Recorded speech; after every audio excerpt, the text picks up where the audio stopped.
Okay, folks, here's a topic that I have been kind of thinking about for a while. The GoFundMe, Indiegogo, Kickstarter. I suppose there's more that I'm not remembering off the top of my head. But basically kind of the rise and the prevalence of these things, and maybe why you should not do one of these online fundraisers for yourself. I think that's a key point. There's so many key points. Let's get into them. First off, I think it's more suspicious when you kind of start one of these online campaigns for yourself. When you are the person who's created the campaign and you're also the one that's going to benefit from it. I think that raises a lot of suspicions from people, or just cynicism. You know what I mean? If someone's injured or they're sick or they're in the hospital and their family needs money with the bills and stuff, or just maybe they don't even have a family, but some friends have come together to rally support, then I'm all in on that type of thing. And I have supported a friend of mine that was in that situation, and a family member put together an online fund for that, and I can appreciate that.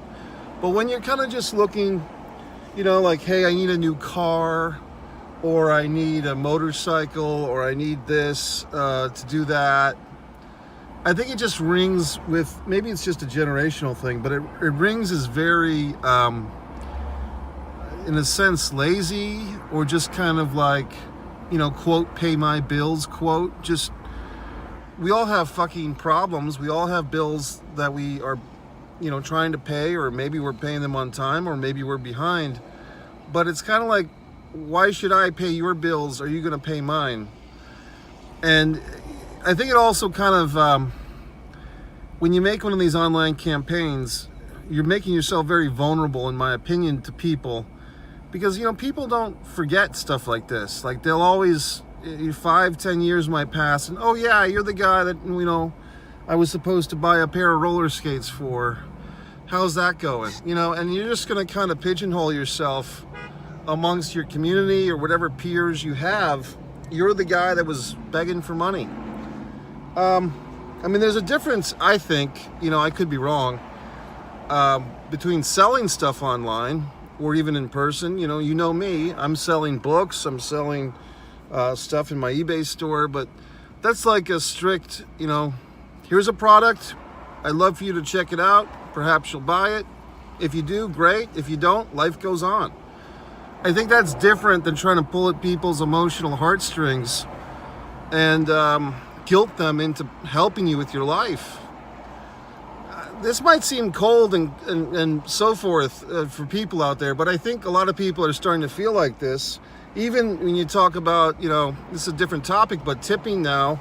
A friend of mine makes a lot of money in these POS systems, point of sale systems, where you put your credit card in or your debit card, and you have the option of giving a tip right there.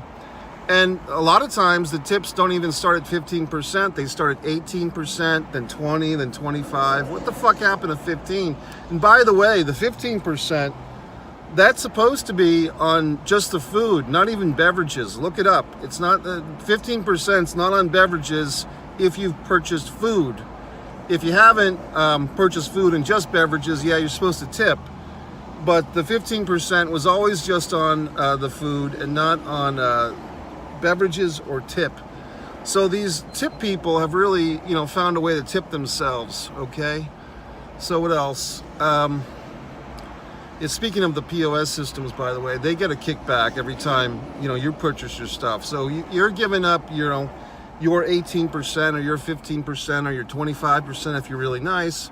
That's not all going to the server, for the most part. So you can look into that. You can do the research. Don't quote me. Going back to our point of topic here, our topic. The history of this stuff, it seemed like 15 years, about 15 years, maybe a little less.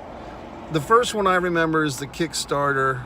Oh, I'm starting a project and I want people to put money into it. And so that started getting going. And then a lot of, independent filmmakers were using that, and some quite successfully. So then this other company, as I recall it, Indiegogo, came along with their focus on the independent filmmaker, which is all fine and fucking good, except there's several cases, many I would say, where the filmmakers accept people's money, but they don't actually deliver on a film, or they don't deliver. If they do make their film, they don't deliver on the perks that they promise people. And I'll be honest, a couple of times there were projects that I was involved in that did these type of things. We weren't very successful. Maybe I'm just bitter. But I never really liked doing it. I never liked being involved with crowdfunding, crowdsourcing. I just think it's desperate, and there's really not much attractive about desperation. Yet again, I have contributed at times, and when I do contribute to these type of things, it's usually for a younger person, college people who are making their first movie, something like that. I can get behind that. But people that are a little bit older or they've been around, I don't know. Once again, it's like, I'm paying your bills, when are you going to pay mine? That's my feeling. Other people might disagree. What else? Then we go from the Kickstarter and the Indiegogo, like those were at least like kind of arts-based projects related funding, and then we get into the world of GoFundMe. Now this, and look, I'm not picking on that company, I guess I am, but my feeling with the GoFundMe is, it's always, someone just is not doing well paying their bills, but they somehow magically have the time to spend a couple of hours putting together this, webpage to bring attention to their problems and themselves. I guess they could spend that same amount of time, working,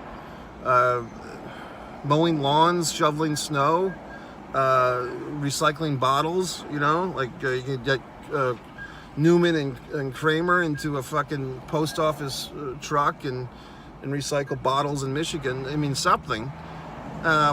But yet they have the time to do these online campaigns. And so anyway, folks, as you can see, I'm presenting a different side to the story. You may not like it, you probably don't. You probably think I'm being judgmental and hypocritical, and I probably am to some extent. But I'm just telling you, this is the way that people think. Not the way that people tell you they feel, or not the way they tell you that they think, but how they really feel about you in your campaign. They're looking down upon you. There's resentment. There's disdain. You're not building your community. You are destroying it. So think again before you do your online campaign.